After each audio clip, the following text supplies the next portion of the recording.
Okay, Assalamualaikum warahmatullahi taala wabarakatuh. Santai Malam Vlog episod kali ni masih lagi dalam cerita react, cerita seram. Cerita yang kami ambil daripada pelbagai sumber, daripada vlog, daripada penceritaan rakan-rakan kami. Dan bersama saya malam ni Bro Aman, seperti biasa host anda, dan bersama partner saya malam ni Bro Syah. Untuk episod malam ni, kita dalam episod react, cerita berkenaan dengan satu tempat yang dikatakan sangat misteri. Tempat ni selalunya cerita-cerita seram banyak berkisar tentang tempat tu. Dan tempat yang saya nak maksudkan ni kebanyakan ada orang yang pengalaman yang pernah sampai dan ada orang yang tak pernah sampai. Okey, tentang satu tempat yang kita selalu dengar daripada kawan-kawan kita. Tempat tersebut adalah offshore. Offshore ni adalah pelantak minyak yang berada di kawasan Kemaman, kadang-kadang kawasan di Sarawak pun ada kan. Kalau di sebelah Semenanjung ni paling top di Kemaman lah. Dan orang nak pergi ke offshore ni adalah orang yang berpengalaman dalam oil and gas lah. Dan untuk episod kali ni bercerita tentang sahabat kami yang bernama Jafni. Kami ada seorang sahabat yang baik nama Jafni. Dan dia bercerita pun bukan watak dia. Dia ceritakan apa yang berlaku di offshore, tempat dia duduk, yang dia pernah bertugas di situ. Ni dia pun banyak lah. Banyak orang yang kerja dengan offshore ni, kadang dia duduk dekat kapal, kadang-kadang dia duduk dekat pelantar minyak, kadang-kadang dia berlayar, macam-macam lah. Sebab dia kena ambil semen, lesen untuk pelaut, baru dia boleh duduk tempat tu. Okey, dan cerita dia bila dia duduk kat offshore ni, ada satu ketika tu ada satu kapal. Kapal ni dia bercantum dengan pelantak minyak lah. Untuk dia jadi kapal tu, dia duduk, dia drilling, kapal drilling dekat dengan pelantak minyak. Dan kapal tersebut dia jadikan asrama untuk pekerja kat pelantak minyak tu balik untuk berehat di situ. Bila dia bercantum, jadi orang pelantak minyak boleh turun pergi kapal tu untuk jadi macam rumah mereka lah. Sebab dekat kawasan pelantak minyak pun ada rumah, tapi pada waktu tu dia orang yang duduk kat situ banyak juga. Jadi dia pun duduk di kapal yang bercantum dengan pelantak minyak tu. Bila duduk kat situ, kapal yang bercantum dengan pelantak minyak tu, kapal drilling tu, dia banyaklah kemudahan. Ada asrama, ada gym, ada kedai tempat makan, ada alam macam kantin semua kan.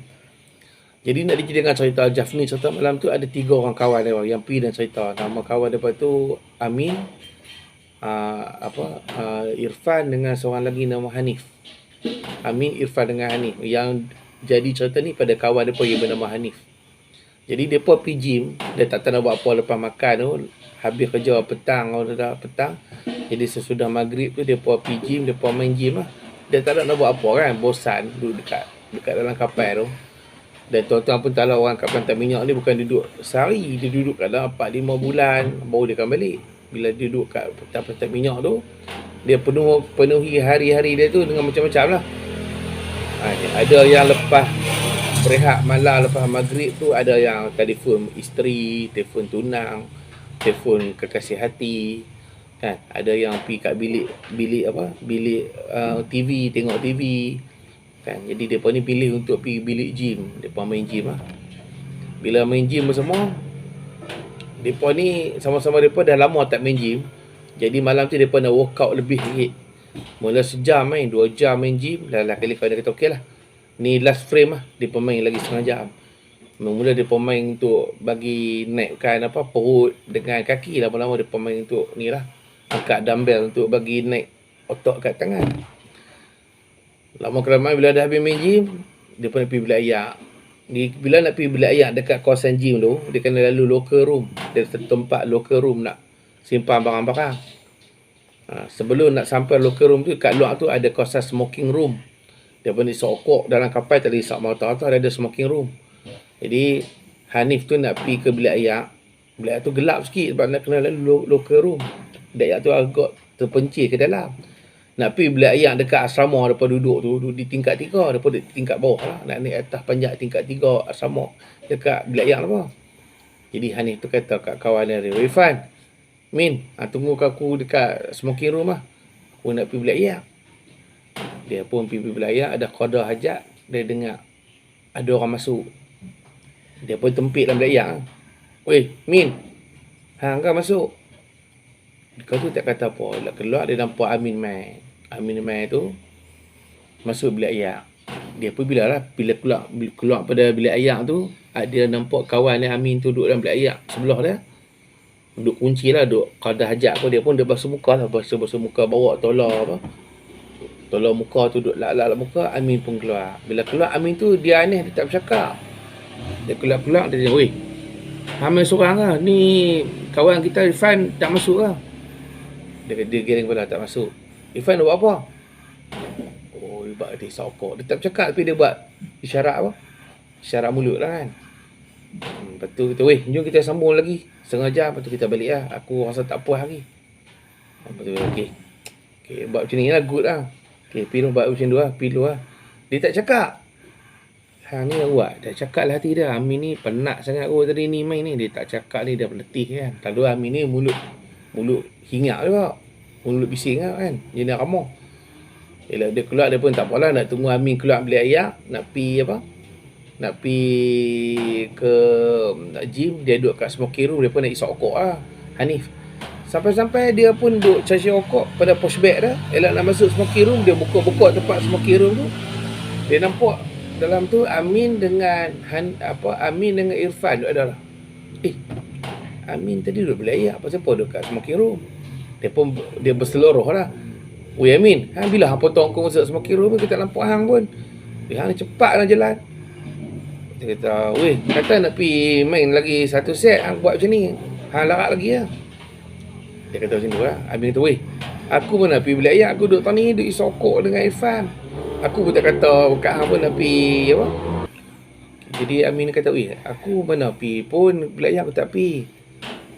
Hang ni mengelamun ke apa kan? Aku duduk sini dengan Irfan, duduk isokok." Lepas tu, "Weh, tadi aku ajak hang buat satu frame, hang kata okey, jom lah kita pergi. Habis lah." "Lah, bila abang kata aku larat, aku tak larat ni, nak balik bilik lah. Hang tanya kat siapa dalam bilik ayak, aku tak pergi bilik ayak." Jadi kawan dia tadi pun kepala macam clear wow. Macam mana aku main Amin tak ada. Tak apalah. Jadi dia kata tak apalah, aku letih sangat, aku pasang macam dalam bilik ayak. Tapi contoh tu dia rasa terkejut. Lepas tu Jafni cerita lagi. Itu kali pertama. Kali kedua Jafni cerita, dia tu hari tu dia demam. Dia tak pergi bekerja lah. Bila duduk dalam offshore ni, dia demam. Dia tak pergi lah tempat bekerja dia. Bila demam, dia duduk kurang dalam bilik. Dia kata, "Okay lah, ni yang tak sihat, makan ubat, duduk. Kalau hang tak larat sangat, kita akan panggil chopper, bawa hang balik ke darat, pergi hospital." Istilah helikopter dekat geng-geng klasik ni, chopper lah. Chopper tu helikopter kecil tu. Jadi dia pun okey lah, dia pun makan ubat. Jafni kata dia pun duduk. Yang syoknya, dia tak bekerja, tapi kawan dia nampak dia duduk bekerja sekali, duduk di tempat bekerja, duduk tepi laut, duduk atas pelantak, duduk sandak pindah, duduk tengok dia bekerja lah. Dia pun heran, Jafni ni kata demam, kata tak siap, pasal apa Jafni duduk ada sekali dengan kita kerja. Dia balik-balik, kawan dia balik bilik, nampak dia duduk selimut, nak demam, selimut ketak. "Weh, hang duduk tidur ya," kata. Bila masa masuk bilik, dia nampak angkat luar. Jafni kata, "Tak, aku tak keluar ni, sepanjang hari aku duduk bilik lah. Kan, makan pun makan kat sini lah. Aku tak larat lah." Tu dia kata, ada menjelma, entiti yang lain menjelma. Mampu dia lah. Yang paling ngeri, ada sekali tu Jafni cerita kawan dia seorang, dia nama apa dah, budak Kelantan, nama Saiful ke nama apa. Dia pun dekat pelantan minyak tu ada satu cerombong, nama dia flare. Serombong tu dia akan keluar api. Nak tengok gas tu cantik tak cantik, ada keluar api serombong tu. Dia kena jaga tengok api tu, kena tengoklah api tu macam mana, buat laporan. Saya tak tahu lah kan, tapi lebih istilah macam tu lah. Bila dia duduk tengok tu, kawan dia kata, dia duduk parti atas tu, dekat api yang menjulang tu, dia nampak ada satu benda kat atas tiang tu, duduk berdiri. Mula dia ingat burung. Burung apa? Besar. Takkan burung besar. Burung tu kat api tu mati je. Nampak lah tepi tu. Dia parti dia nampak orang duduk atas tu, berdiri dengan tak ada kepala, terjun laut. Macam bunuh diri. Dia nampak bayang tu masuk dalam laut. Dia terkejut, dia cerita tu, dia pun takut lah nak pergi tempat tu, kawasan tu. Risau, dia nampak benda tu daripada atas, tak ada kepala, terjun dalam laut. Lepas tu kawan tu, bila dia cerita kat kawan dia pun terkejut dah kan. Dalam kawasan pelantak minyak ni akan ada seorang macam biro agama, orang yang jaga ni lah bab agama ni, orang ustaz-ustaz ada seorang. Panggil tu dia pulihkan dia. Dia tak bagi pergi kawasan tu. Mungkin orang kawasan yang keluar api tu, flare tu, dia nak tunjuk kat member dia ni. Ada seorang pula orang kat situ baru kerja, dia tak percaya. Macam mana ada lembaga terjun? Dia nampak hantu tak ada lah, tak wujud hantu ni. Kan? Hantu ni tak wujud lah. Kawasan ramai-ramai je dia nak main. Macam mana? Lepas tu, dia semang-semang pandai tu, dia kutuk budak Kelantan yang nampak hantu tu terjun lah. Benda tu terjun. Dia pun ganti tempat kawan tu, jaga tempat flare tu. Dia jaga tempat flare, dia tengok kat api tu kan. Ish, tak ada bayang apa pun, orang duk minta. Tiba-tiba dia dengar bunyi kucing duk menyau. Uish, ada kucing. Dia tengok kucing hitam lintas depan dia. Tengok tu macam kucing tu tak perasan. Tengok macam bukan kucing. Dia lalu tu dia berhenti, dia tengok macam tu. Dia menoleh, dia beritahu, "Uish, kucing comel." Dia kata, "Geram aku lama tak dapat kucing." Elok dia habis dia tengok kucing tu main 2-3 kali ulang, tapi tak main kat dia, jalan jauh lah. Dia pun cerita dekat member dia, "Weh, siapa boleh kucing dalam pelantak minyak dia nampak orang. Kita naik sini boleh tak bawa binatang?" Tak boleh. Berapa ratus kilometer daripada laut kita nak main kat pelantak ni. Logik ada kucing dalam pelantak minyak. Dia tanya, "Hai, kucing apa?" Selalunya binatang apa payah kalau kucing ni nak main kat pelantak minyak.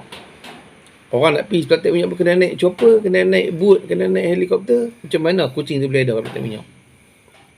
Lepas tu dia rasa takut lah. Lepas tu lepas 2-3 hari tu, benda tu tunjuk lah kan. Benda mistik ni tunjuk. Dia nampak orang yang kerja dekat dia tu pakai pakaian depa tu, macam pakaian kerja oil and gas tu. Tapi baju tu penuh dengan lumpur. Penuh dengan lumpur macam selut-selut dalam laut tu. Ya, kata, Cik orang lama kat sini?" Kita lama. Dia tak cakap banyak, lama. "Oh, ni pasal apa baju nampak kotor macam tu?" "Oh, dulu cerita dia waktu mula-mula buat oil and gas ni. Jadi saya dulu ni duduk kat sini lah. Lepas tu masa saya nak pergi ke kapal tu, macam mana tau, saya ada jadi satu kemalangan. Saya jatuh daripada pelantak ni. Wih, jatuh tinggi lah. Itulah. Oh, patut nampak baju tu ada kesan-kesan lumpur lah. Lepas tu apa cerita abang jatuh? Jatuh tu, mayat saya tu jatuh bawah tu, ikan makan habis lah. Kaki-kaki tu semua. Ni lama tak ingat tempat kerja, saya main tengok balik. Oh, dia ada bukan lah, ikan makan. Lepas tu dia buat kerja pula. Lepas tu dia kata, "Tak apa lah." Dia kata, "Saya saja nak abang, saya ada kat sini nak main tengok tempat kerja saya." Oh, tak apa. Dia pun tak beralih lah. Tengok dia pun takut nak semak lah. Kalau dia beralih pula, benda tu tak ada. Dia pun cerita tambah. Dia kata tu lah tempat ni yang dia cakap besar. Tempat dia macam-macam. Tempat orang hidup, orang mati. Ada yang di pelantak ni, yang dia meninggal dekat pelantak, jenazah dia 2-3 hari baru nak bawa pergi sana. Meninggal dalam bilik kan. Meninggal pagi, petang esok jumpa. Sebab dia pun nak kawal pun payah kadang-kadang nak tengok orang yang dalam tu ramai.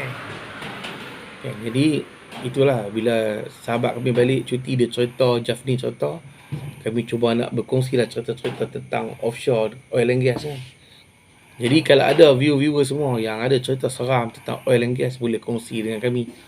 Tapi saya minta mohon maaf lah, sebab istilah-istilah tu ada yang kami tak pasti lah.